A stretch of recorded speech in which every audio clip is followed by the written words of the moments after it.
So we built our Let's Get Cooking programme from scratch. We worked with our local head teachers and our local teachers, but we really didn't quite know what we were doing. So actually I went on Google and I found Charlton Manor as leading the way in terms of a food ethos, food education. And I got in touch with Tim, and actually I really didn't expect to reply, knowing how busy you are. And Tim invited us over to his school in September. And Rachel and I went, and we were just completely blown away by this school. We went to the community garden, which you'll hear from Haley from later. And we just couldn't believe that this school in quite a deprived area of South East London was doing such amazing work. And I didn't realise what meeting Tim would mean for us as an organisation. Tim is referenced within our SLA discussions and the SLA that we're working with Martin on, because his work and his books and all his resources have inspired us to create the Let's Get Cooking programme.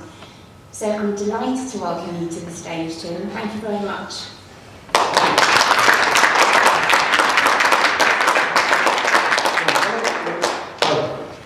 Thanks very much, thanks for the introduction, that was wonderful, and I hope it's well deserved, but you will be judges of that. When you're having your lunch and you're being watched by Martin as your fruit choices and everything like, we're all scared now to choose anything else but fruit and veg. But first of all, what I want to talk about is a bit about myself. I went into teaching late. I was 10 years an electronic engineer, and during that time I trained as a fitness instructor and I taught adults, and then I thought I want to go back to school, back to uni, I want to study to be a teacher. I came out of school, actually, I think 1 O-level on a CSE grade 1.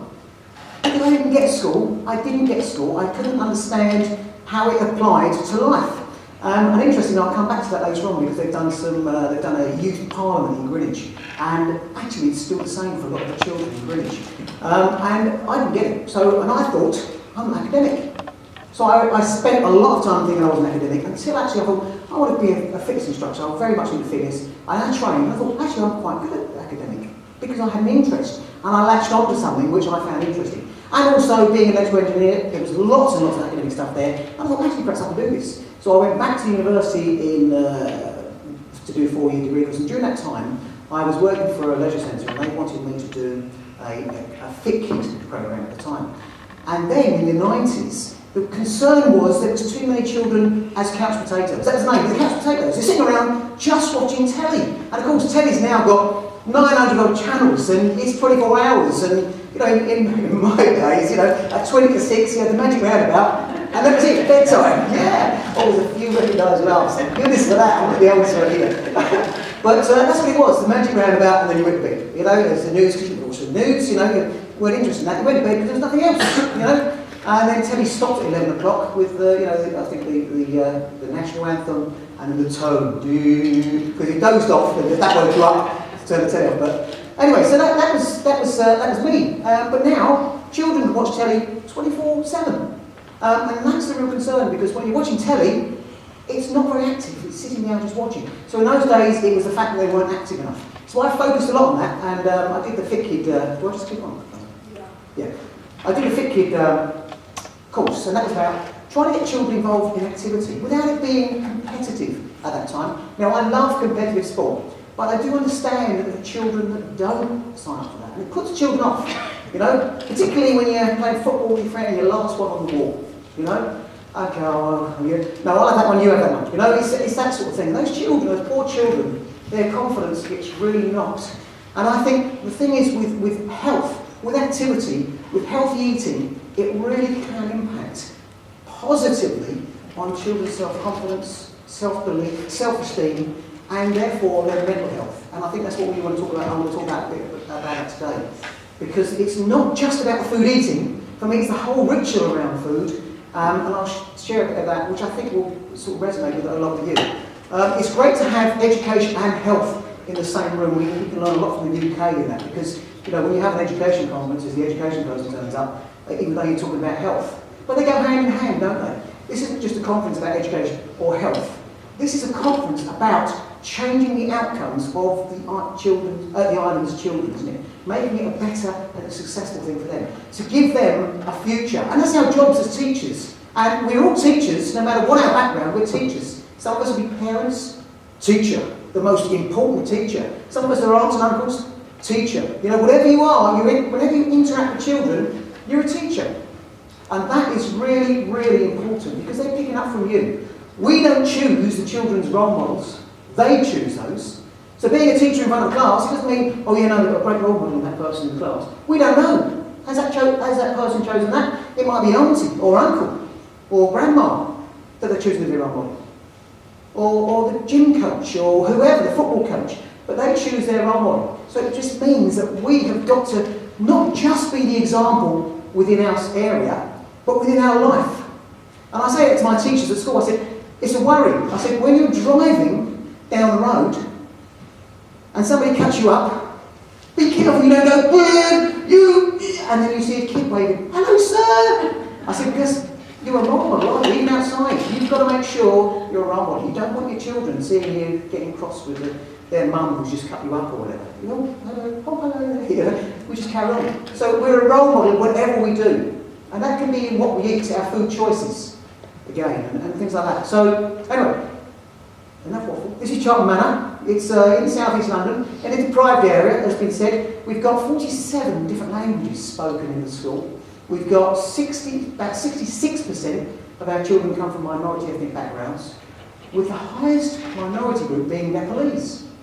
But just to give you a sort of an idea about how that changes, a few years back it was Somali, a few years back before that it was Black African, so it changes quite a lot, so you can see how close they all are.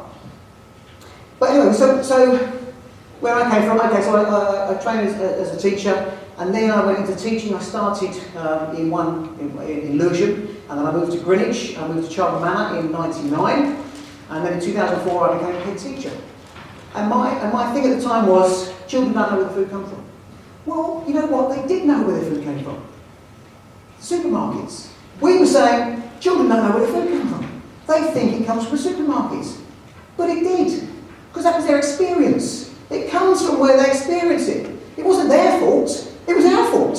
Where would we take them to go shopping to get the food? To the supermarket. And then we say, God, these children, God, they don't know where their food comes from. As if we're being judgmental about them. Well, actually judgmental about us. Because we haven't taught them that. Or what we taught them is it comes from the supermarket. So we need to educate them. So the first thing I did was put a garden in. At the time I became head teacher in 2004, Jamie Oliver came to a school he came to our school actually, but he came to a school stone's throw away. So he was in Greenwich. And actually he did, although he was mainly focused at Kidbrook School, which is just down the road from us, he was working with all the schools in Greenwich. And we got invited up to his restaurant, and we sat in the restaurant, he did us a meal, and he said, this is a school dinner. It was beautiful, quality stuff, because he sourced it, and he got it, and it was great food, and it was made from scratch, and it tasted lovely. And he said, okay, so who wants this in their schools, for their school children? Well, of course, we all signed up to it. Yeah, we do, you know. Why wouldn't you, you know? And yet, when we look at our food, is it quality food? Now, I don't know if there is, I don't know how many have packed lunches here and have school dinners, but school dinners are vitally important for the children, because some of them will not get access to a hot meal. Now, if we want them to be educated and to learn, this has a significant impact. What they eat, as we've already heard. You know, we hear about the building blocks and various other things in our life. How does a child get from there to here? Or to here, actually, you know, in year 6. They get it because of what they eat. We are what we eat. They're building blocks. You put the nutrition in, and the body takes it, and it can change, and it can synthesise some things. But if it hasn't got the material, what does it do? It has to make do. And it's like building a shard. And halfway through, say, we've run out of steel and glass. And they go, that's all right, well, let's make do with what we've got. Let's use wood and plastic. What's going to happen to that over the years? It's going to crumble, it's going to fall. And children now are putting the wrong things, well, not the wrong things, they're putting the food they have access to, and the body tries to synthesise and make it. But something has to give. Something has to give. The body can't magic all the nutrients from what goes into it if it's not there. And something has to give. And it can be a weak kidney, it can be a weak heart, a weaker heart, that gives after a few years because it didn't have the right nutrients at a young age. That is the crisis we're up against. So at Charlton Manor, so anyway, I got to Jamie Oliver, fantastic guy. And he is that genuine. Because since then I met him quite a bit after that. But He's really genuine, he's really passionate about it. And so from then I thought, well, this is right. It's not just about where the food comes from. It's about what we do with it. We can't pull a carrot out of the ground and say to the children, there you go, this is what you should be eating. Oh, what? You know, it's hard enough to try and get them to eat vegetables which are clean and neatly cut and grow without it going from straight from the ground. Although actually they didn't quite like it. Some of them quite will actually eat it straight from the ground because they think, whoa, a carrot from the ground! Oh, I gave potatoes. Or Nazareth or any other reputable supermarket. But, you know, the idea being is that we taught them where it came from. No, it's from the ground. Okay, fair enough, but why is that important? Why is that important? Because they need to get back in touch with the food. They need to be able to eat food that hasn't been affected by flavourings and colourings and preservatives and things that are pumped full to make it look good, rather than to actually be full of nutrients. We want them to get to understand that it's about what food can provide, not what it looks like. Okay, meals, what it looks like can come into it, but it's about, we don't need a straight, perfectly symmetrical carrot, or anything else like that. We just need the food to help us. So anyway, so from then on I thought, yeah, we need a kitchen, we need cooking, so I put a teaching kitchen in place. So anyway, we're going to go, so from now on I regressed, and I'm now I work with PHE, I'm on the National Child Measurement Programme Board, I'm on the London Food Board, and I'm on the School Food Plan Alliance, and I'm on the RH Education Committee. Did I enter schooling to do that? No, I didn't. What made me do it? Because I realised what we need to do for our children. When you go into teaching, you go into teaching to think, no, what I really want to do for children is to make sure they can pass lots and lots of tests. Because that's what's crucial for their futures, that they can pass lots of tests. No, I went into teaching thinking, I want to make the outcomes for these children better. Well, if I'm going to focus on just on maths and English and happy for all that, and yet they get ill by the time they're 30, and they're off at work a lot of time because of sickness and illness, because they're not eating the right things, is that my responsibility? Well, of course it is, because my responsibility is education, now, while they're in my care. So I'm just going to move on, because I did have a look at your lifestyle surveys, because I was very interested in how they, so over 9 out of 10 adults agreed that eating healthily is important to them. Fantastic. This is here in Jersey, 94% agree that eating healthily is important. Over 2/5 agree they would be more likely to buy a product if the label showing it's healthy. Well, fantastic, but anyone make sense of those labels? We see green, don't we? We buy it. And in fact, as a marketing ploy, in America, they put the boxes up with it, and they put a green frame around it. So people automatically think it's safe. They don't even bother reading the table. They're taking it, so they think it must be safe, because it's green. Behavioural insights team looked at that. And they said, well, actually, it's a marketing ploy. Put green on the somewhere where the guidelines are, and people will automatically think it's good. So, you know, don't be aware, but know what we're on about. And also, sometimes that guidance is green for the percentage, but actually it's saying for a 20 millilitre bottle. And you're buying 120. You think, oh, great, fantastic. But so, you know, you've got to read those labels carefully. What should we be doing? We should be teaching those children how to read those labels. Because we find it difficult, actually. We can learn with them, can't we? And it's going to be incredibly important for them. Half, 48% of people agree that it's difficult to find affordable fruit and vegetables in Jersey. Right, okay. Well, you'll find it here today, because Martin's going to be checking that you're eating it at lunchtime. So he's got a bag. Well, the other thing is he's got a bag when nobody's looking. Sorry, Lisa. Over 2/3 of adults have eaten less than the recommended 5 portions. So over 2/3 eat less than the recommended portion. 6% of adults had not eaten any fruit or vegetables over the previous day, and 1/3 of women reported eating at least the recommended portion of fruit and vegetables, compared to 1/4 of men. So we're talking about low statistics there. So we need to make sure we're educated and that we're role modelling, because we're all teachers. We're role modelling what's right. Portrait of these children, so you can read that. That's come out of your lifestyle the 2016-17 one. So here, this is what you're saying about the parish. You know, we're looking at urban areas, more urban areas, being a high proportion of overweight or obese children. So we've got to think about that. You've got 20% compared to those living in semi-urban, 16% in England. Because you seem to compare yourselves to the UK a lot. Just to give you a heads up, right? The UK is the worst in Europe for obesity and overweight, okay? So although you're comparing us, you know, we are the worst in the UK. I say that ashamedly because we need to change that. You, Jersey, you've got an opportunity to do this and to be a blueprint for the rest of the world, because everyone's doing this. I was in Dubai in November and they are focusing on this very thing. China are, Japan are, everywhere are focusing on this crisis that they're finding it, because it's a crisis not only in the obesity and the rest of it, but in the cost. We were seeing at this end here, at the death end. A lot of investment going in there because people, we're waiting till people are ill. We've got to come down to here, teaching and education, teaching them how to live healthily. That's what the impact is for us. That's what we've got to do. We did a cohort for the Jersey Child Measurement Programme as well. We had a cohort that was 12% in 10 and 11, 15% in 16 and 17. So when they were measured at reception and then year 6, it increased. So you're looking at 32% in year 6. So there's an increase. There is an increase. This is back in the UK, National Child Measurement Programme. This is one about deprivation, and I think it's really important to see that, to look at that, because we talk about choices, and it's much easier to make the choice to eat unhealthily than it is healthily. Why? Because, well, it's hard to find reasonably priced fruit and veg, isn't it? And I guess I must say, there's two things that are surprising. I think you'll sit there thinking, firstly, I'm not Jeanette. That's the one thing. And the other thing, I guess, is that you're looking at this and thinking, hold on, he's had experience, and he only looks 30. You're still laughing at the Jeanette joke, aren't you?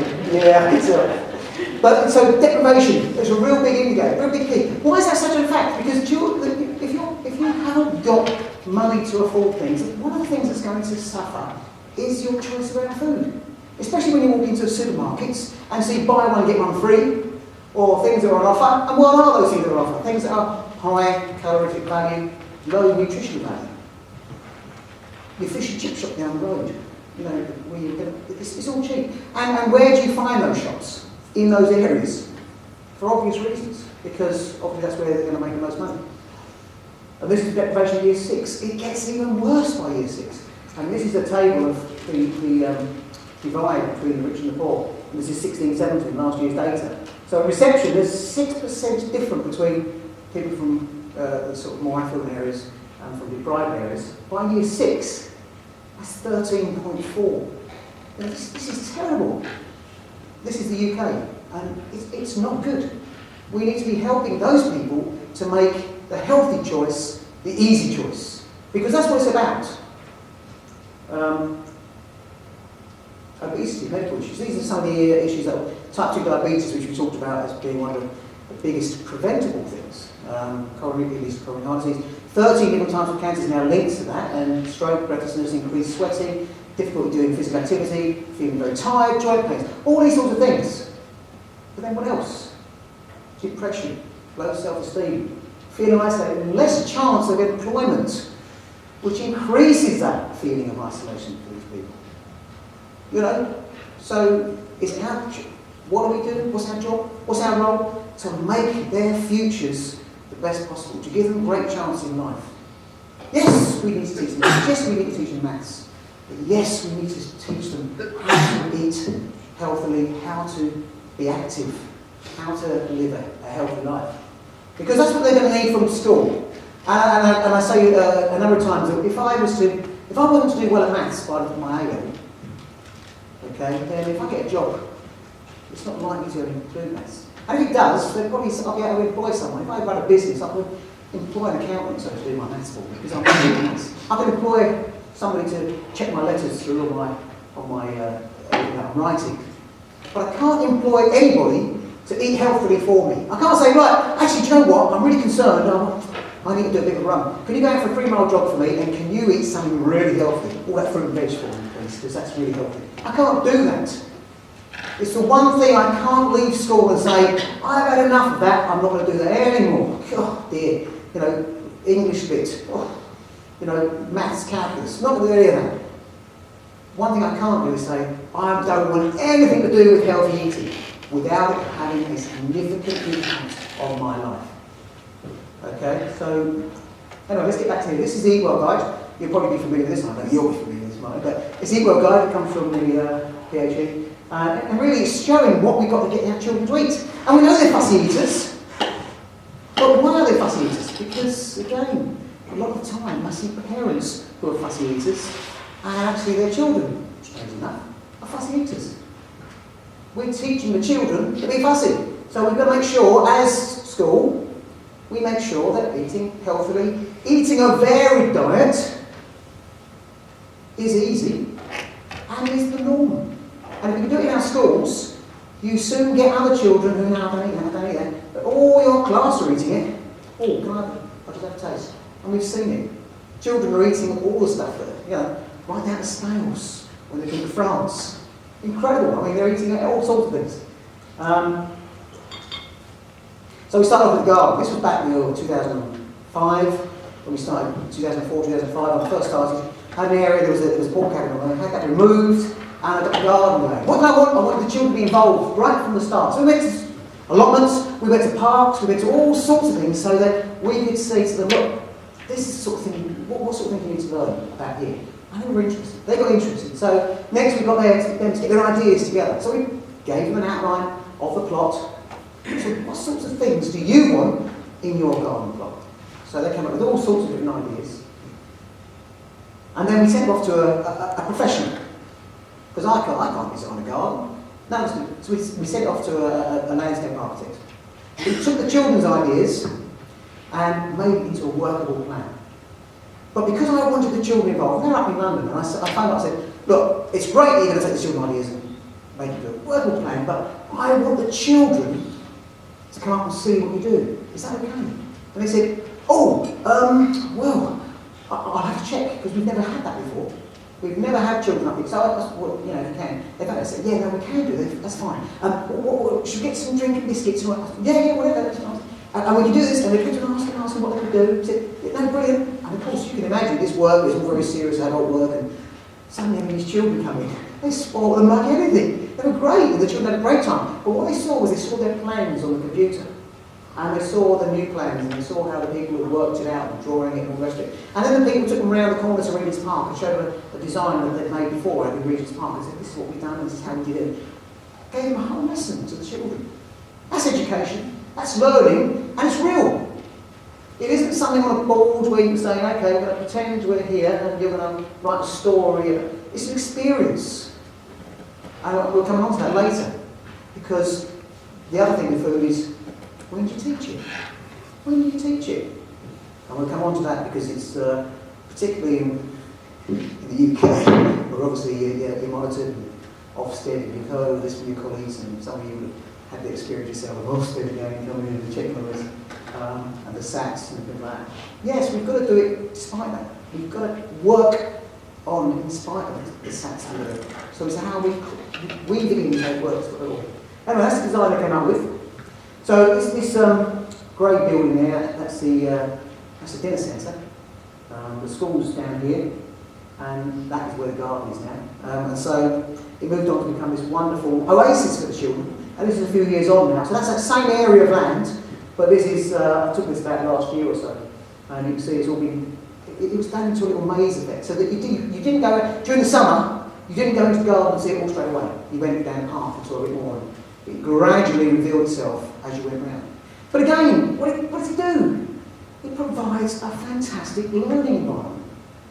A learning environment. If I want to be inspired to write a poem, okay, sit in a classroom, read other people's poems, and then say, right, think about a place where you like to go. What would you do?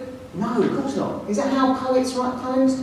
No, they go to wonderful places, don't they? And it's the place that influences the heart, that then works to the mind, that you're able to then write down those words that actually bring what you're experiencing. It might be the fragrant smell. I'm not going to do that in the classroom, am I? You know, I would if the teacher says, now come on, what else would you see in Bluebell Woods? Bluebell. Yeah, fantastic. So the bluebells was like what? Was like what? What's blue? The sky. Yes, it's like the sky. And we're trying to gradually squeeze this out of them, you know. And come on, what can you say else? What else would you? What about? Do flowers smell? Oh yeah, smell. Yes, the smell. And what would it be like? What was that word we did? Remember last week we did fragrance. Oh yeah, the fragrant smell. Yes, fragrant smell of flowers. And then what we got? We got all these wonderful poems that tell us about the blue sky. The bluebells were as blue as the sky, and their smell was a wonderful fragrance. They've just regurgitated what we squeezed out. Oh, man, that's fantastic. They're doing really well. Brilliant. You've met your objective. Fantastic. Stamp. But the reality is they haven't, have they? Because they didn't write that down from experience. Because poets write things down because of the experience. And when we get that, we know the children will be able to go down to the beach. There's a wonderful smell of the salt air. And the sound of the boat scraping on the pebbles as it was dragged up. The call of the fishermen as they were hanging out the nets. The cry of the seagulls and the distant smell of the chip shop. But you know what I mean? We can experience those things, can't we? We can experience those things and then we can get the writing going. But we know in schools they don't in the classroom. Oh, yeah, please tell me what blew. We don't want that, do we? We want them to experience it, to write it. And then we want them to come up to us, Mrs. Those bluebells, they look like the sea, don't they? Yeah, they do, fantastic. Well done, and you've spotted that. So we can use a metaphor there. Oh, it's like the sea. You know, or swimming, or whatever. We want to, you know. And when we walked through here, it was awful because the bushes, they were like grabbing at us, and fantastic personification. And then we walked through this, the scratches of the brambles as they tried to grab our legs. Well done, we're getting real life work from the children. From here to here. Not from there to here. You know? And that's what we've got to be doing. And this is what helps it. This is what encourages it. This is what inspires the children to do this. And of course it's same maths. Brilliant. How many times do we do in maths? Okay, children, today we're going to be looking at measurements. Here we go. Here we are on the board. We've got a garden, 4 metres by 5 metres. Okay? And we've got some slabs now. And a slab for 30 centimetres by 30 centimetres. How many are going to fill that? And then they get the paper, don't they? We've got a box, which is 3 centimetres by 5 centimetres. And then below that, we've got a garden, which is 4 metres by 6 metres. And we're going to put some paper. We've got those things. And then after a few weeks, we say, come on, children. Come on, how big's a metre? And some kid is thinking, well, I've got, so that's 4 metres. Yeah, yes, it's really. Is it that big? But no! Come on, for goodness sake! That's not a metre! But it is in their eyes, because that's been their experience. In the same way that food comes from a supermarket, because that's what we take them to. And all we ever show them is 4 metres on a bit of paper, which is that big. And that child's been quite clever. And divide that up, you know?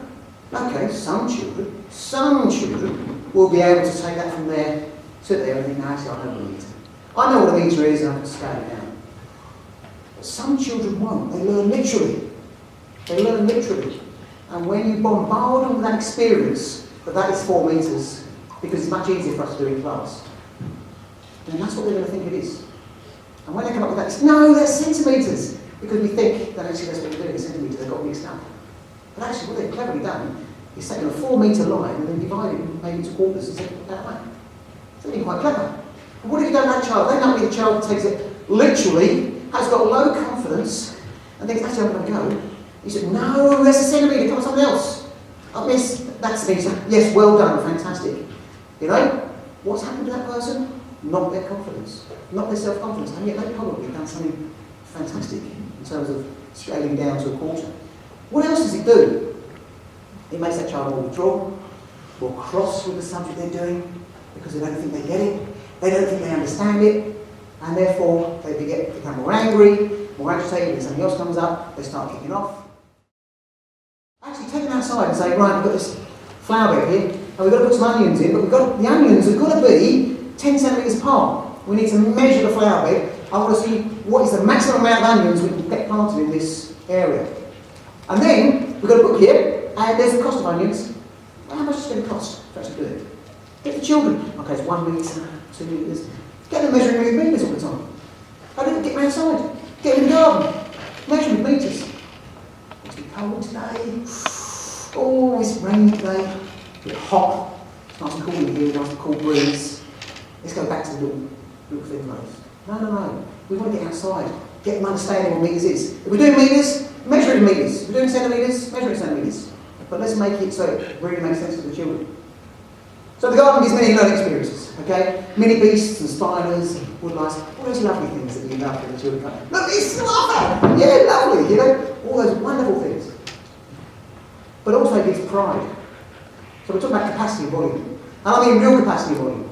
Not the picture, not the flat picture that we see of the liquid. It says, this liquid in this jar is 200 millilitres, or whatever it is, and they tick another 100 millilitres in. Okay, most of the children know, okay, they can do it, they can understand it because of the way they've been brought up, of their understanding. There's going to be one or two children, maybe from those deprived areas, maybe those children aren't getting the right nutrition as well, who are going to have this thing flat. And I have actually a story of this, and this was just before Christmas. A child didn't understand that at all. Fluid, there's a line across a little picture of that. And although we can think, oh, this is silly. There are children, we've got to put our minds into those children that don't understand it. Not look at it from our perspective and think, come on, anyone understands that. No, they don't. There are children that don't understand that. And it's 200 millilitres. What do I do? The liquid's going to fall out and all the rest of it. No, go to the kitchen, put some water in the thing, and go with a child who would be regarded as very low ability and was in a whole group. And the teaching assistant put 300 millilitres of liquid into her jug, and she said, how much is in there? And this child went 300 millilitres straight away. And somebody from the top of it went, yeah, just afterwards. Because there was no barrier. It wasn't any trying to understand what the picture meant and what it represented and so on. It was just straightforward, yeah, it's a jug, and then you fill the liquid up to 200 millilitres. All that's gone, all that misunderstanding is gone, and just go straight to the understanding. Capacity volume. This child here was excluded from 3 schools before he came to Charlton Manor, and actually took off with the bees, he took off with the food grain, absolutely brilliant. There we go, getting muddy, getting good, they climb trees, they're falling out of trees, they're hurting themselves. Oh, whoa, hold on a minute, you know, there's a risk there, isn't it? Absolutely good. They can risk assess and make sure what they're going to do next time. They're going to make sure they hold on tighter, they've got to show the balance. If we want to move on and improve, it means taking risks. Sometimes that's with answering questions, I'm not sure, but I'm going to go. And sometimes it's climbing trees or balancing.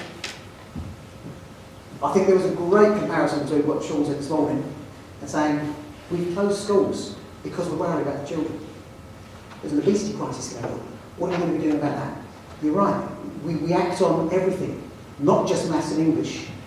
You know, we don't say, well, actually, we've got to teach maths and English. Send them in, put them at risk. Because we need the maths and English. No, we make sure the whole person is catered for, because it's a risk. So we say, let's close the school. There's a risk here. Obesity is happening now. But there's a risk it's going to be happening to children, but it's not happening to yet. So it's a big crisis, we've got to make sure it happens.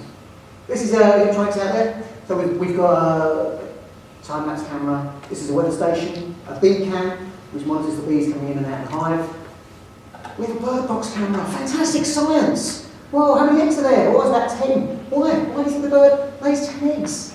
Because we can do food chains, we can do food webs. And actually, that's prey for a predator. So it needs to make sure it has lots of offspring. Brilliant. And then what do we notice when the parent bird comes back? What is the biggest feature for that bird, the chicks? The mouths. We can't make them out when the parent birds are out. There's just a whole blob of furry type stuff. When the parent bird comes in, we can count because we can see the mouths. So what's the most important thing for the chicks at the moment? Food. They get food. They get fed. Fantastic. Absolutely. In the same way it's for our ones. They're getting the right food. You can do all sorts of things with that. You can monitor how much the parent bird goes forward and back. You can make calculations as to how many insects they're taking in with them. So you can calculate over an hour. You know, maths again. How many insects are taken per hour? We've got interest from the media, so we had the news round team come in. This is Channel 5. Alex, you'll be interested in this lecture. All the photography and cameras going on. But we had Channel 5 come in, and they come in quite often. And in fact, we had another project over the half term where they were doing a food series, which is coming out on milkshake at Easter. And it's based in our teaching kitchen. Yes, we have quite a few people coming along here. There's a couple of presenters. You get milkshake down here. Here we go, again, pride in what they do. And it's a real, and what we're teaching children, we're teaching a responsibility, a real responsibility. What happens if you don't water flowers? What happens if you don't plant them properly? All those things, if you neglect those, suffer. Fantastic. So we're teaching children real responsibility. Not, oh yeah, make sure you put the benches out. Even though that's right, put benches out for assembly. Even though it's right to have that, if it's not done, there's no big thing that happens. You just say, I'll remember to do it tomorrow. But if they don't water the plants properly, if they don't look after them, if they don't have that responsibility, which what says, I've got to put myself out. That's what a real responsibility is. Not, oh, if I remember, I'll do it. If I can't be bothered, then I won't. You know, I want to carry on playing football. I won't actually take up that responsibility today because I'm going to play games. No, responsibility means you have to put yourself out. And we've got to teach children again what that responsibility means. How many children have problems getting to the time of the bedroom? Anybody? No? And again, watering, planting, all this sort of thing, nurturing. We've got chickens, eggs, fantastic. What do? Observe, listen, touch, discover, understand. Know where the eggs come from. Know that eggs don't come with the red sell-by date printed on the side. Brilliant, fantastic. But it can bring problems, actually. It can bring problems. I'll tell you. Cut the story. One time, because the gardener, he lets the chickens out. I was like, oh, here you go. And they free range around the garden. And they were going around the garden, and when we first did incidentally, the children used to run, chickens, run, chicken, running all over the place, chicken, oh, chickens! You know, it's like they'd never seen chickens before. But they hadn't. The reality is they hadn't, you know. And so these chickens were running around, the children were running around, now they're done. They just walk around the garden, the chickens walk around the garden, but they don't pay any attention. Because it's become the norm. You know? And when you say, where's the eggs? Where'd you get the eggs from, Chip? Oh, the chickens. Come out here, we'll show you. Look, here we go. Not supermarket. But anyway, one time it was morning, and one of the chickens ran into the playground, ran down the driveway, all the parents coming in, went, what's that chicken going? Whoa! Ran out into the road, across the road, into the front garden. Of course, all the other parents asked that inevitable question, didn't they? Go on, you've got it over there, I can see it. Why did the chicken cross the road? Yes, I can see you got that, I can see you got that one. The parents came in, why did the chicken cross the road? Obviously, that was the opposite question. I can see that. And so anyway, so we were chasing chicken, quick, a whole crowd, there's parents, children, a lot, fluttering away, running away because there aren't any children being chased. Gardener comes out, stop, whoa, stop everyone. What? No, you need to calm down. Whoa, leave it to me. I'm a chicken whisperer. Actually, incidentally, does anyone here speak chicken? Because I'm going to attempt it. And I did it at one time, and there was somebody in the audience that had spoken chicken. And I said a couple of rude things, apparently, but they picked up on it afterwards. But, so, first of all, he said, he went, wow, he can speak chicken. He said, and that incidentally, that means, I might get the pronunciation a little bit wrong, but it means, calm down, I'm here to help you. And you know what, the chicken stopped it, and I thought, oh, it's working. And we were all amazed, hypnotised. And the guy looked close down, which means I'll take you back to safety. Didn't he? Did not mean that? Did somebody here speak chicken? Did I get wrong? So anyway, so I thought, this is amazing. And the chicken, and he got closer and closer to the chicken. Of course, there's a whole crowd of absolutely mesmerised. Closer and closer. And he just had to grab it. And with his hand on his shoulder, we turned around, and there was a policeman there. He got arrested for foul language. Come on. Whoa! So we've got more chickens there. This is a fantastic photograph. One of our parents took this photograph. I thought it was brilliant, very good. And the point is to live everything. And there's a few sayings on here. They're very poignant for us to think about children. The point is to live everything. Live the questions now. Not in the classroom. Go out and live them. You know? As I said, be inspired by what's around you, as poets do, as authors do. Not in the classroom saying, come on, write this book, write a story about your experiences. We're on a desert island, come on. How many children have been to a desert island? And they have a regurgitated experience of what the teacher gives them, you know? This is a video. In here, this is a part of inspiring the children. So what we do with the chickens is we did rolled dolls and Belgian recipes. Now, of course, if you want the children to write a story about that, you've got to inspire them. So we have three different things happening. The children are in the kitchen, cooking. Was the emphasis on cooking? No, it was on the rolled doll then. Were they cooking? Yes. When you do your English, geography, history, is the emphasis on writing? No, it's not. But what are the children doing? They're writing as they do it. So they're practicing their writing every single day, almost every single lesson. And that is what we've achieved at Charlton Manor. We're practicing cooking skills every single day in nearly every single lesson. You get the children to cut food, to, you know, the old bridge and the claw and all those sorts of things. Even I've learned it. And to mix and to all that, they do it because they're doing it in other lessons. But we're not focusing on cooking all the time. We're focusing on cooking skills and we're focusing on nutrition. Anyway, this particular lesson, it had to cook a chicken pie. And the idea was they were going to cook about 3 different things and feed it to 3 different members of staff. And then it was going to affect us in some way. So to give you a heads up, the children bought chicken pie to me. I eat a bit of chicken pie, which was delicious, so the children made it. And then I started going, clacking, that's it. And same thing rude, okay, obviously. I don't think so. So I started clacking. And then the teacher with them said, oh, quick, come out. I said, oh, I'm not feeling too good at all. And then I went. Then, and I had the CCTV in my office, then the media guy, Alex, you'll be impressed with this, the media guy then did something with it and took it. So, yeah, God, do you want to play the video? It is not Leonardo DiCaprio actually in here, it's me actually.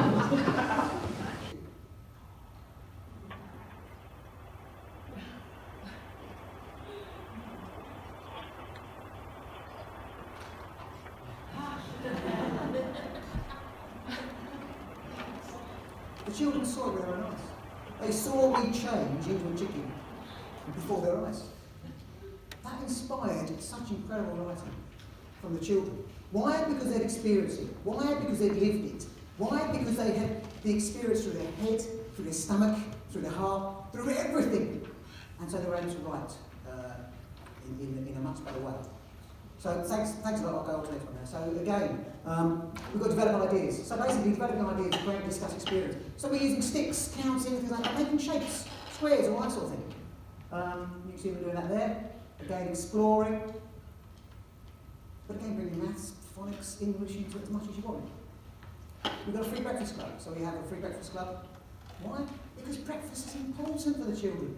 What was some of our children getting? If they're getting a breakfast at all, it'd be crisps and Mars bar and a Coke on the way to school, which I'm sure you experience, you know, and that's not going to sustain them. And it's going to be those same children who can't sit and focus, who can't concentrate. It's going to be those ones that you're going to have issues with. It's going to be those ones saying, right, how to go, please, not that behaviour in class. Those ones, how are we changing their outcomes? How are we changing their futures? Because that's what we do here. We change, we set their futures. We had launched our radio station. And this is a few people being interviewed. We had Dave Berry, so he came along to open for us. Capital DJ, Penny Lancaster, she came, she was doing it, she opened our stuff. She was interviewed. Jamie Oliver, when he came back in 2015 and saw what we were doing, he was being interviewed. Your father, Raymond Blanc, came along, who's a great ambassador for the school and for healthy eating. And he came and was being interviewed a few times. Levi Roots, who comes quite often to the school and does various things with the children, and again inspires and talks about healthy eating, inspiring the children. Bees, I'm not going to say they cause the buzz, because that's just an obvious one. You'd have that, wouldn't you, straight away, if it caused the buzz away. We get that. But yeah, the bees came, and do you know what? People thinking, what do you get bees into school for? Why are you bringing bees into the school? I said, I'm not bringing bees into the school. Go into the garden. The flowers are bringing the bees into the school. Long before I brought a hive in here, I said, you go into the garden, there's loads of flowers, there's hundreds of bees. Just because I bring the hive in here, doesn't mean we bring the hive in. They fly.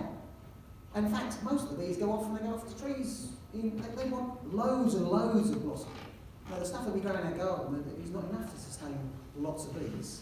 So we get a few bees, and there's been no increase in bees in the garden since we've had the hive.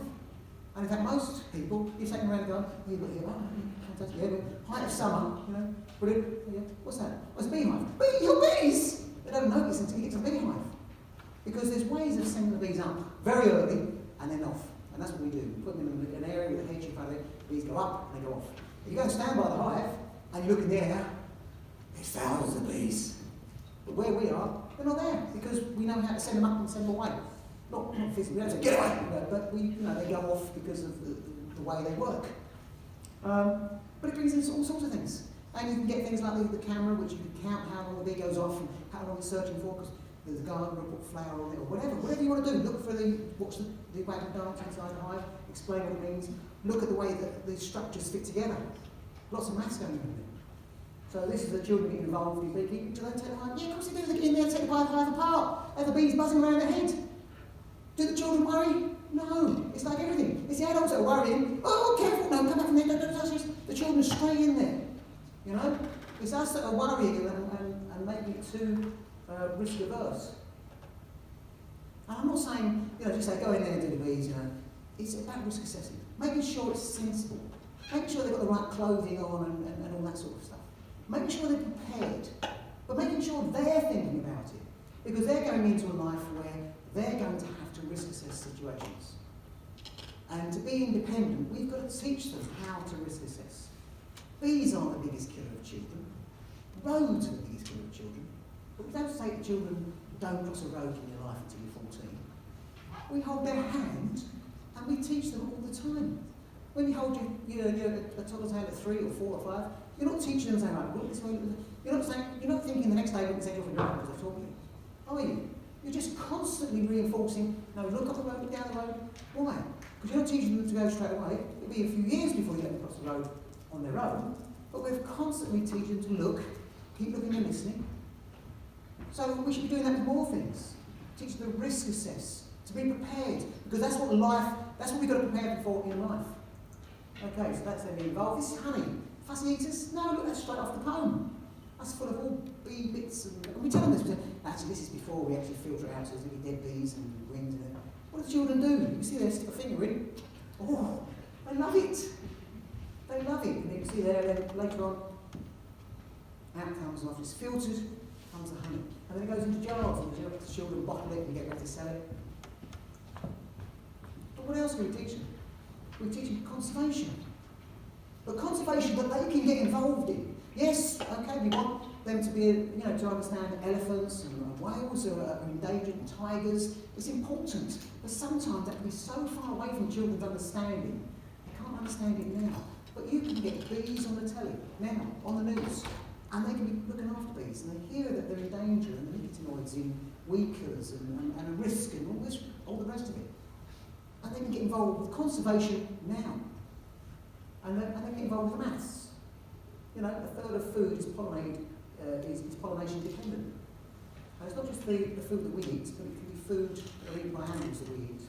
And we can say, look, if a colony of bees pollinates 4,000 metres squared of fruit trees, if you had 10,000 metres squared of fruit trees, how many colonies of bees would you get? Or whatever, you can do so many maths with this. It's exciting. We had a swarm of bees. So the reason I got bees in the first place is because we had a swarm, teachers panicked, all the place to school, the children could die, and yet children were really fascinated. They stand there and look. What the adults do? No, get away, get away. This is a learning experience, and we push them away. And when the guy came to collect it, he said, this is when bees are at their safest, when they're swarming. All the TV, films, all the rest of it, they make you believe that it's when they're at their most dangerous. No, they're at their safest. I was learning something new with me. I thought, I don't know this. All I know is that we're scared of bees, and yet we teach children that they're vital for the environment. Let's get bees in, let's learn more about them. To the great delight of the teachers and parents. And so we got bees in. This was about 4 years later, we had another swarm of bees. There's obviously a beekeeper nearby who doesn't look after their swarms properly, and they came swarming from the nursery. We didn't get any panic whatsoever. In fact, so much so was it, let's say there's a swarm of bees. We looked at each other, I was in with a colleague, and we said, can't we? There's no panic. We walked out there, we thought it was probably just a few bees. There was a swarm. In the nursery playground. What had the nursery teacher done? Right, in you come children, come and stand here at the window and watch through the window. Look, see all the bees there? Wow, it's a great learning experience. What did I do? I've only got a year 4 child. No self-esteem. Looked after child, broken family, got him down, got the bee suit on. Cover. We've got swarms to clear up. He came out with me. He was more interested in looking at the nursery children smiling than as me. Like, no, he was more interested in getting recognition for what he was doing. Why? Because he wanted that reinforcement that this is something brave. This is something that people look at and think, whoa, they're bees. And he was looking, smiling at these children, really with pride. It really boosted his self-confidence, self-esteem.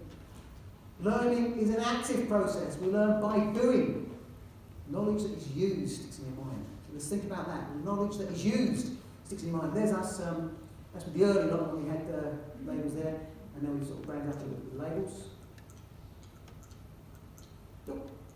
Community garden, I'm not going to go into too much of this because Henry's going to talk about that. Community garden, a local farm, one of the biggest farms in either the UK or in Europe, I think. It's 90 acres. It's about a mile away. It's fantastic.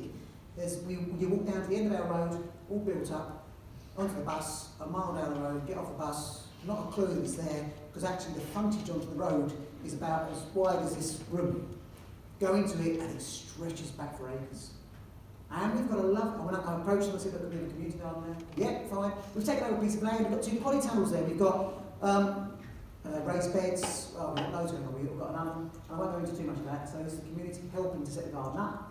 This is it. I'm not going to go into too much of this because we're going to talk about this. This is sort of produce that we get out of it. And there we are selling to a sticks and sushi restaurant, but they are. We also sell some in our own shop, sweet pickings. So we have our own shop. We have play shops.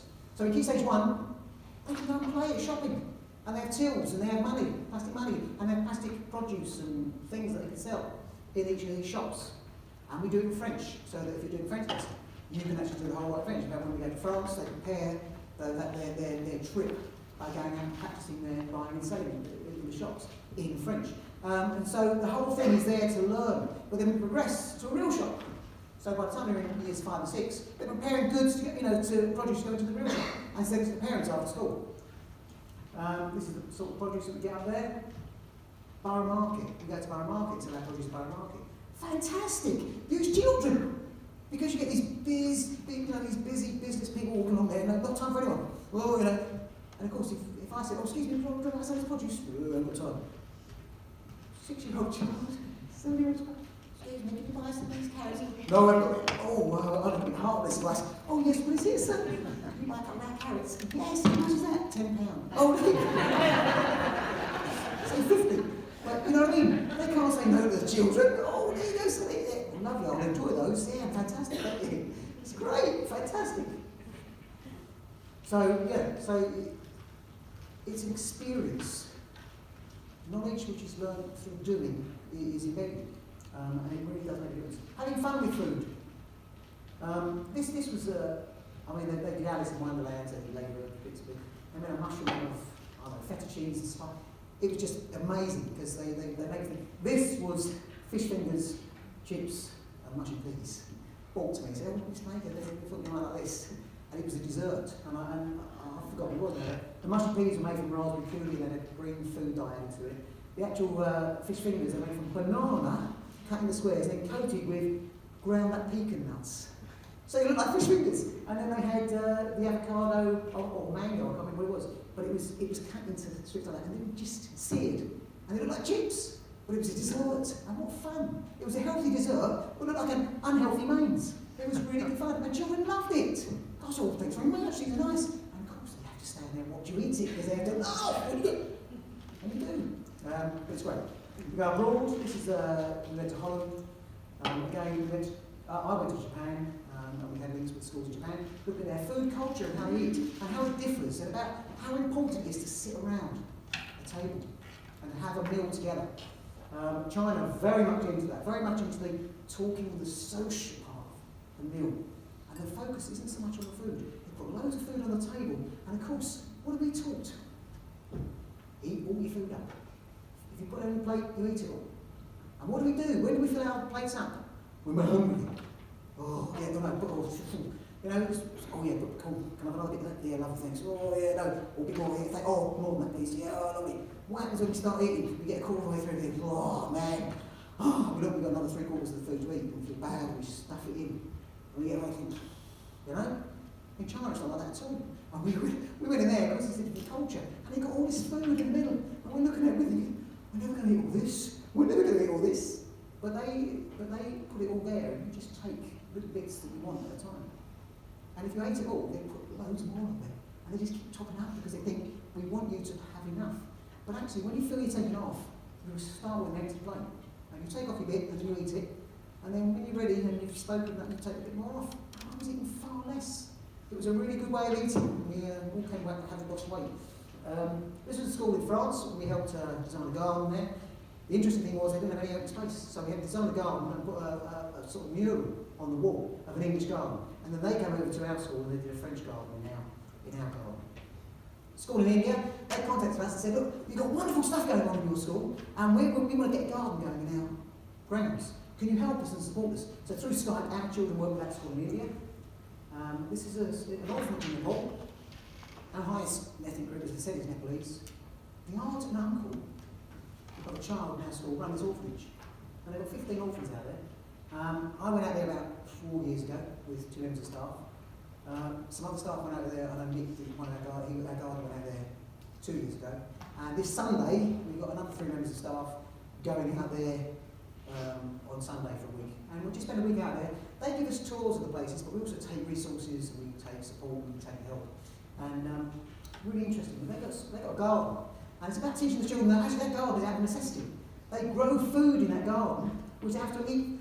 And this is the food that they get. And it supplements what they get, and they have to grow it so that they get it. The interesting thing I did was, and this is us sitting around a table. The table's about that high, you see on the floor. And then this is them in their activity room, and we take all these gifts around. This was a poster I saw in one of the schools, and it talked about unhealthy food. And it said how bad it was for you, and high salt content and high sugar content. And it was just amazing to see that in the place like Nepal, which was so deprived, and yet they're teaching them about healthy eating. Really, really, really interesting place. We have really good links with that. This is the other place we have really good links with in Germany. This is our German friends in Bavaria. The only trouble is it's rush hour. You can see how bad it is. I had to get up early, and I was still too late. I got caught. There's a person there. I got caught behind them for hours, but yeah, no, it's a real difference. You know, you sort of, you know, I live 10 minutes from the school, but it can take 45 minutes to get to school because of the backward tunnel and things like that. Or the M25 bit, it's just, the knock-on effect is awful. But this is just outside, you can see the wonderful pretty villages. And it's a secondary school we've got links with. And they're wonderful, they've got bees, and they link with us. And we just had a great time. They're coming over again in June, we have their teachers come over, we go over there and so on and so forth. All around food and healthy eating. And this is our gardener, Nick, who's over there in Germany with our children, and they're working with German children, producing a garden for a primary school around the corner. So this is the primary school, and that's the area that we're helping design a garden for. They're the bees for the secondary school. Moving on, World Food Day. So you can imagine with all the cultures that we have a wonderful World Food Day. And I invite the parents to say, look, what we'd like you to do, look, World Food Day, can you bring food that represents your culture? And I say to them, look, don't be out of pocket. So all I'm asking you to do is cook it. You buy the ingredients and bring me the receipt, because it's a deprived area. These parents are coming from deprived areas. And I said, bring me the receipts and we'll reimburse you for the money. I never get a receipt. But fried in their food is amazing. Because food describes your culture, your whole background. You know? We remember the foods that our mums made us from your grandmother, but past recipes that are passed down. I'm sure your dad's, got recipes that have been passed down, and you learn the skills that have been passed down. It becomes part of your family tree, your family, it becomes part of you, and it becomes part of your culture. Food is such an important thing to people, and that's where we've lost our way a lot in the UK, and in a lot of westernised countries. This is the school in India. They contacted us and said, you're doing a World Food Day. We're going to do ours on the same day as you, in India, and we'll exchange recipes, and we'll cook each other's recipes. We did. We have birthday celebrations for parents, but we say, and they used to bring in chocolate cakes and sweets. No, you can't. No chocolate cake, no sweets. It's got to be, I said, bring in a pen or a pencil, they're cheap. Give out pens and pencils, they last longer, and the children, oh no, they see what they bring in food. What do? They bring in fruit skewers. That's a butterfly made out of a bag of grapes with a pig. It's full of grapes. I saw a birthday bag being carried by a child. Oh, whoa, what's going on here? I rushed out there, sorry, whoa, what's that in there? Thinking it was going to be a bit of cake, and I opened it, it was full of fruit. Oh, that's lovely, I'll take a picture of that. Because we don't have that. But do the parents get angry about it? No. Why? Because they understand that we want to make the healthy choice the right choice. They're going to take those 30 kids home, and they're going to have Coke and fizzy and cake and chocolate, but we don't want it carried on in the school. And they're quite up for that. There's no problem.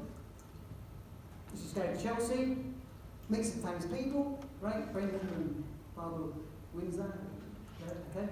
And then this is Pete Seabrook, fantastic advocate for gardening. He's gardening for his son.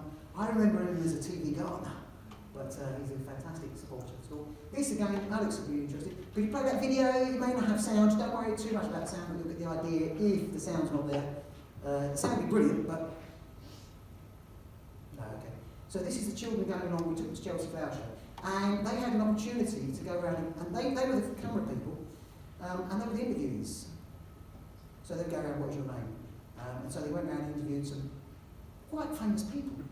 But again, what we're teaching? Real life skills, real life filming, real life questions and answers, and looking interested, being engaged, and engaging the person who they're interviewing. These are skills for life. This is what we want our children to learn. And this is what a food ethos and a growing ethos. We were there having taken our vegetables to be part of the stall there. And we were able to use that to go around and interview for this. What the celebrities do. Well, they come around and say, no, I'm not time, I'm not time. No, well, children, oh, hello there. Really, really engaging. Really great, really fantastic. Children have a great time. Then they bring the film back and they edit it all together and make a film out of it. And they produce that. And of course they make some very well-known people. So they make Queen, present bouquets and all this business. Why? Because they've got a chance to go to Chelsea. Why do we do that? Because it's real life. And what are we supposed to be educating our children about? Real life. And what embraces all of real life? Food. We've had to eat, we talk about language and we talk about maths, but food, we would not have existed as a human race without our connection with food. And it's the one thing that every human in the world must have a relationship with, either positive or negative. So it's the one thing we teach. There's our teaching kitchen. I'll rush through this. So there's our teaching kitchen, state-of-the-art stuff. Why would we want state-of-the-art stuff? Because we want it to last. And we want to give it purpose. And we want to give it importance. So this kitchen is not for school dinners. This is just to teach children. And I see that we haven't got that. Doesn't matter. We didn't have that when we started.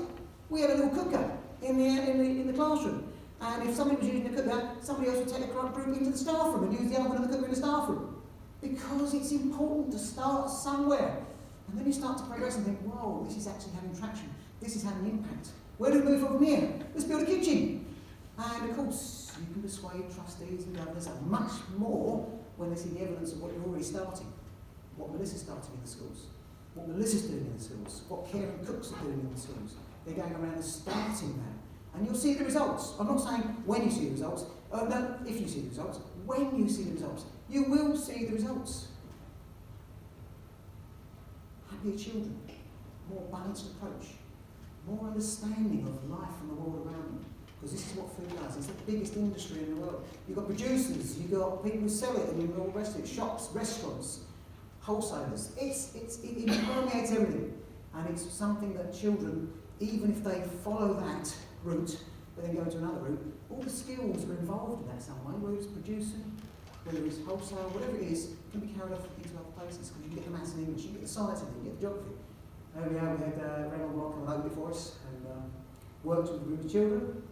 And then this is a guy called Stefano who's a chef as well, but we got him through a doctor's chef, and the school adopted him. This is the children engaged. Do you know what was a funny story from a few years back? There were children, 2 year 6 children. What were they arguing? Okay, I'm going to put it out to you. What were they arguing about? God, it was in the playground.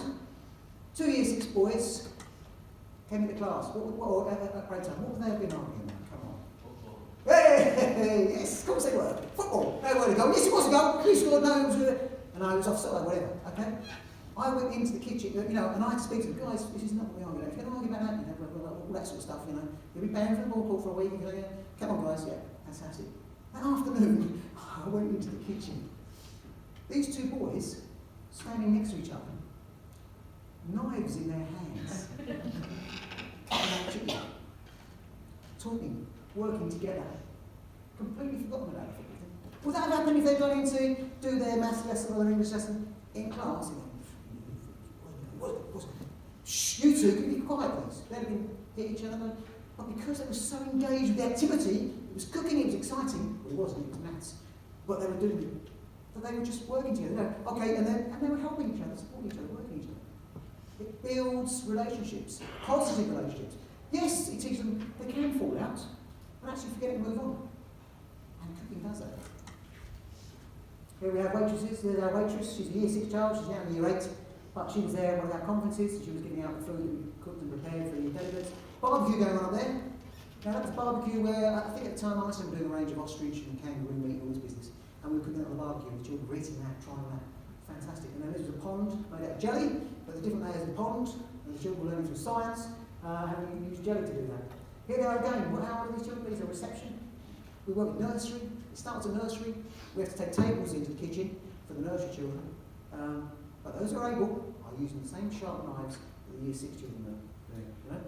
We need to teach children that knives need to be respected. What do we teach all the time when we cross the road? You need to respect the road. It can kill. What should we be teaching children with knives? You need to respect the knives. They can kill.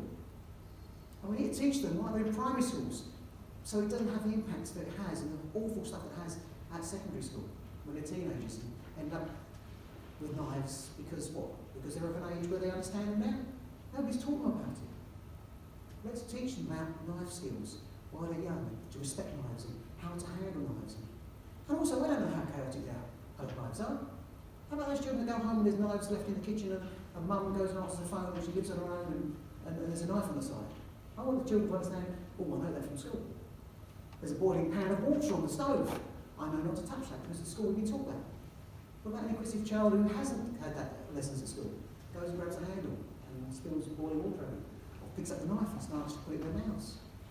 Because what do children do? They put it in their mouths. What do we teach in school? Respect of knives, respect of boiling water, care, caution around them, risk assessing those. Why? Because we prepare them for life, yes, and we prepare them for their home life. But we have no idea what how their home life may be. That's a video again, but you may not, I don't know this thing, but these girls are presenting, and they're presenting a cooking show. You can play the first bit if you want to on that, just so you can see what the whole thing is. But they introduce themselves, and then they go into cooking a recipe. Now, again, you've got the film team that are filming it, and they film it. We've done a few of these, and they make a whatever it is they're going to make, a healthy meal, and they'll introduce themselves and they'll go into cooking it, just like Saturday morning kitchen. And then what we do is we put it on our YouTube site. This is the intro, because you see all the different people that have actually cooked it. And they cook on these things. They do it on the YouTube site, so they can learn how to present, they learn how to edit, cut, they learn the English, all behind it. And then what they do, and what I didn't realise is, what I didn't think about was, they're going home and trying these recipes at home with their parents. Because they have the YouTube site which showed them how to do it. So they'll put YouTube up and then watching it, and it was fantastic. And that was the unexpected outcome that we had from that. I didn't expect that, I didn't do it for that, but actually these children are excited, oh look, mum, YouTube, watch, and we can do this, and we'll cook with our, mum, dad, whoever, carers, and we'll do this in the kitchen, but watch, look, and then, that was fantastic. So that was that, and then we had enjoyed the dining experience, sitting around a table, talking, eating a meal together, sharing. And we all say, yeah, that's important, but it's important as well, the preparation. Preparing, tidying away, because that's the time when you feel you've got a part, you feel you belong. No, can you please just tidy that up, please? Okay? Please meaning, I can't do this without you. I need you to go and put the cutlery out the table. I need you to, I'm needed. I feel needed by you. And the more a child feels needed, the more secure they feel. If a child doesn't feel needed, you experience that in some homes where they go up and say, I'm hungry, what's to eat? Oh, go and look in the fridge, go and buy something from the shops. Go. But I'm hungry. And what we're doing normally, before we're even hungry, we call it down. Come down, we've got dinner already, can you please lay the table? I need you to, please. I feel part of this team, this family. It's winning me as part of the community. And when a child's most important thing is to feel needed. And when do we now in this society get a chance to make a child feel needed? In some homes, they're sitting watching their computers, they're sitting on TV. The time when they're hungry and need something from a parent, they come down and ask, go look at the cupboard, go. And then they go to school.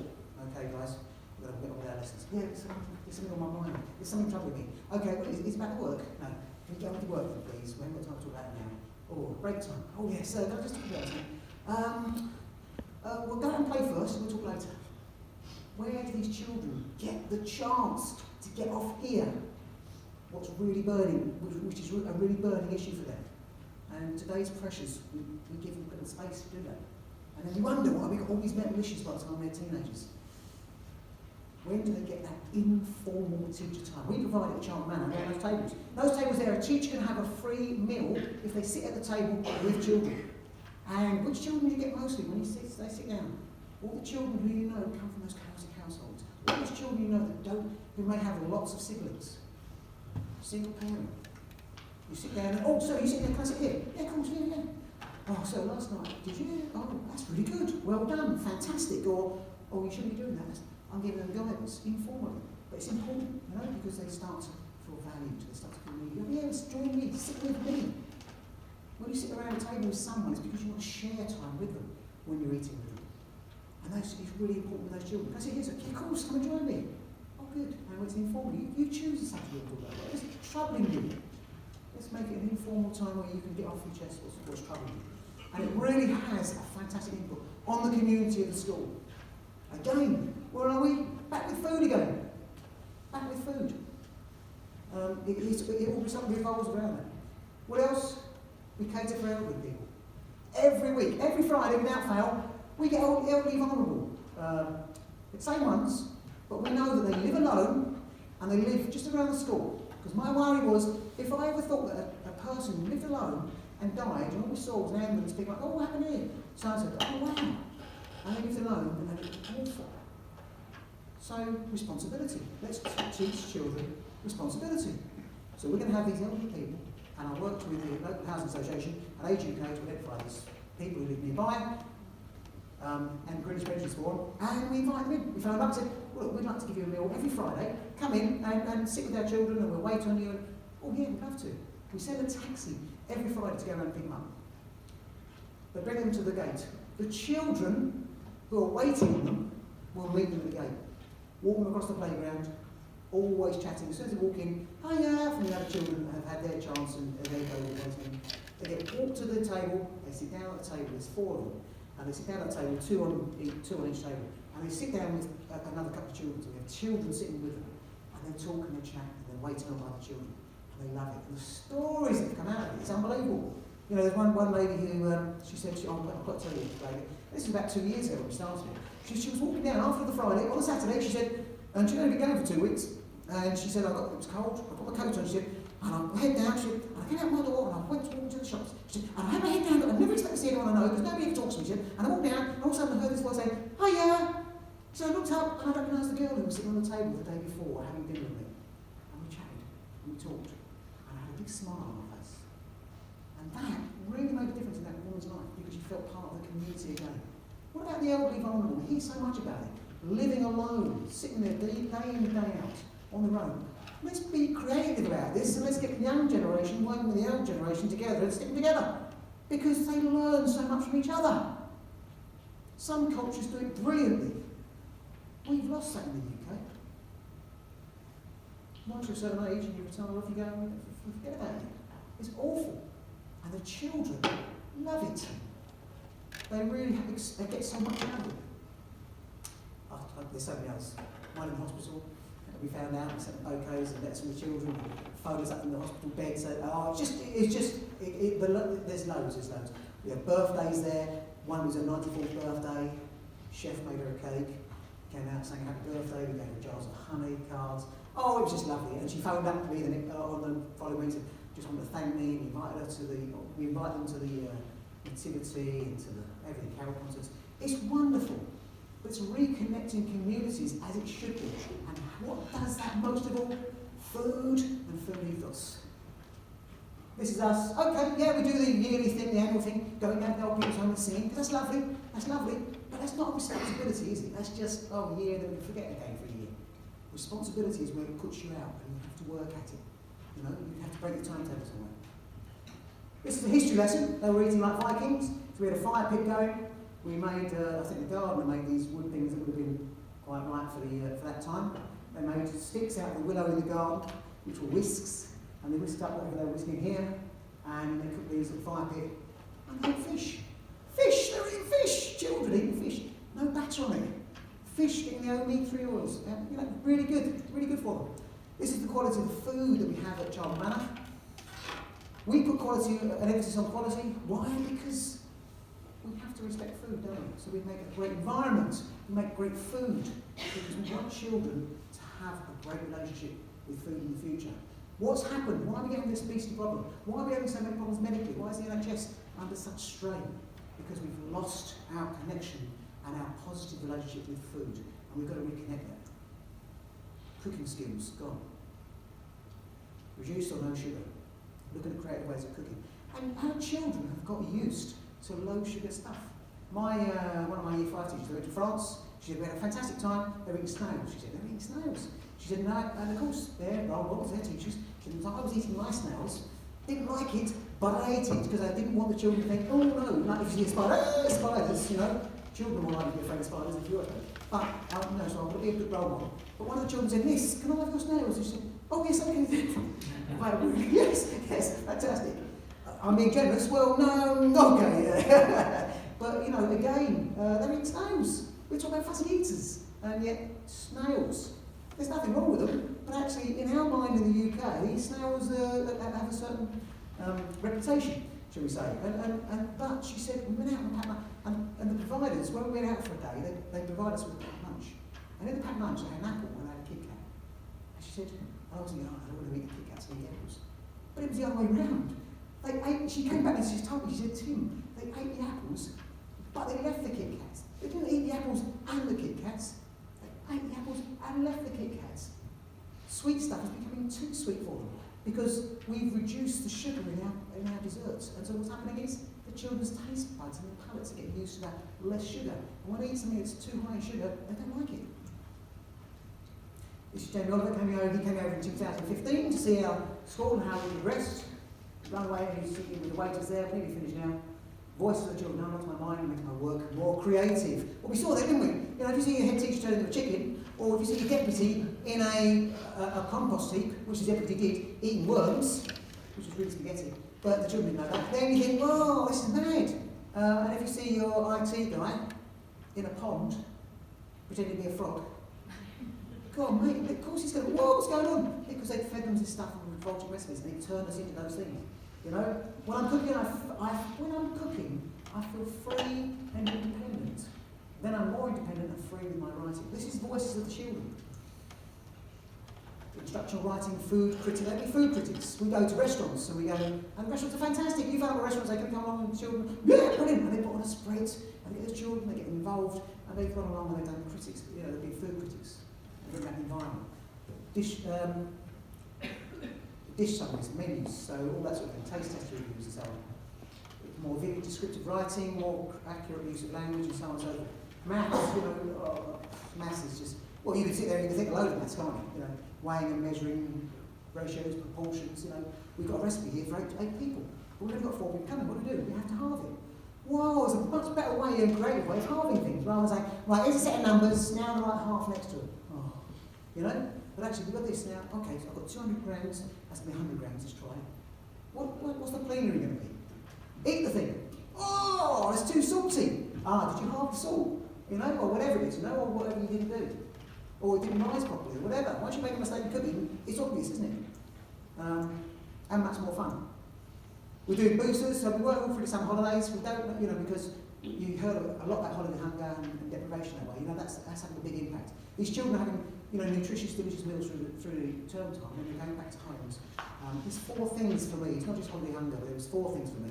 It's not, obviously they don't get the nutrition, so parents just let them almost fend for themselves. They go down to shops and buy crisps, Mars bars, or a bit of bread, you know, and that's what they're eating. They're not eating much more than that, Coke to drink and all this business. But it's not just about the nutrition for me. So we invite them into school, we give them a breakfast, we give them lunch, and they do activities in the afternoon as well. So they do maths and English in the morning. Why? Because those children who are more likely to suffer from holiday hunger and eat those sort of things are more likely to be those children that don't have the maths and English input at home. Now, most of us, when our children are on holiday, what do we do? Okay, well, you know, read a book. What did you do some reading? Or have you done some maths? You know, we're going to be on their case, aren't we? What's going to mean that? What's going to happen in September? Our children are going to be, whoa, up there, aren't they? Because we've given those inputs, we've taken them out to places and kept their brains working. What about those ones that just sit at the computer all day and then just have Coke and then go with their mates and kick ball around? When they come back in September, that attainment gap has grown. And we've got to try and take them back. That's one. That's another reason. So nutrition, the fact that they don't get massive nutrition work. Second one, chaotic households. They're more likely to have parents who don't work. So are they going to have a morning? Nothing to get out for. So what we're going to do with kids, take kids out, they can sleep until 12 for all I care, doesn't matter. Oh, they're still on their computer at 2 in the morning, it's too much hassle to tell them to go to bed. Who cares, they've got school tomorrow. So they're going to be more chaotic. When they get back in September, what is one thing the teachers say? Oh man, getting them back into regular timetables for these children is really difficult. It takes about 2 or 3 weeks to get them back into regular timetables, doesn't it? because they've been out late and they're tired. Well, you know, and we've got to give back, because that's another thing that's going to be a barrier to their learning. And then the fourth thing for me is CP. Those children are more likely to have the CP issues, aren't they? And they're going to go for 6 weeks without any professional possibly seeing them or being able to have an opinion about whether they're safe or not. So there's 4 things for me, really. That's our book, which I've brought a couple to listen. And that's, we run a food conference every year, because it's vitally important. And I'm so pleased that you started one here. And you know, it's going to be great. And there's a great opportunity here, because it's a great time to do it. And people are looking. The whole world is looking for a blueprint. And I think it can be here in Jersey. I really do, because you've got Melissa there, you have all turned up on a day like today to be here at this conference and to take away and hopefully to put into practice these things at your school. And I just want to sort of, it's fantastic to see, you know, Martin and Sean here as well. It's just been brilliant to launch it and to open it. You've got opportunity here, a fantastic opportunity to be a blueprint for the rest of the world, and it won't just be for the UK, it will be the rest of the world, because this is a global issue. This is us. I got talking to developers. I mean, very quickly go through this. Got talking to developers. I saw a whole area of land being it's just been laying empty for years. And then I found out who it belonged to. I said, what are you doing with it? And they brought up this plan with all 4 bridges on it. I said, I want a community garden there. And I'd love a teaching kitchen. And they said, all right, what do you want? So I took them out of school to show them what we do. And they said, oh yeah, we've got an idea. They came back with this plan. And that is huge, a community garden. That is probably, I don't know, 4 times the size of this hall, wasn't it? I took Hilary there, who's our community gardener, and the community garden's quite big, and when she saw it, she almost fainted because it's big. And then, so we've got football pitches and so on, and it's going to be they're going to build a community building, and it's going to have teaching kitchens in it. You can see here, cafe area here, teaching kitchens here, and changing rooms for the football pitches, and that's what it's going to be. That's what's going to be there for us.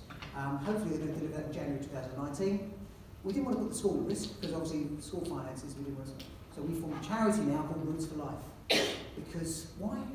It's really important that not only do we give English and maths education, but good food education and cooking education, if we are serious about giving our children the biggest potential for their lives. This is what I live by, really. I never teach my pupils. I only attempt to provide the conditions in which they can learn. And if you talk about maths and measuring in proportions and 2 metres by 5 metres and 3 metre jugs, is that the best environment? Get into the kitchen and get them cooking, weighing and measuring, experiencing the flour bag getting lighter as the scales go up. Not a picture on there. Getting out into the garden, measuring metres, and not a little picture like that. That's what we're about at Charlton Manor, and I look forward to seeing how it progresses on Jersey, and I thank Melissa for inviting us here to speak today. So thanks very much, thank you.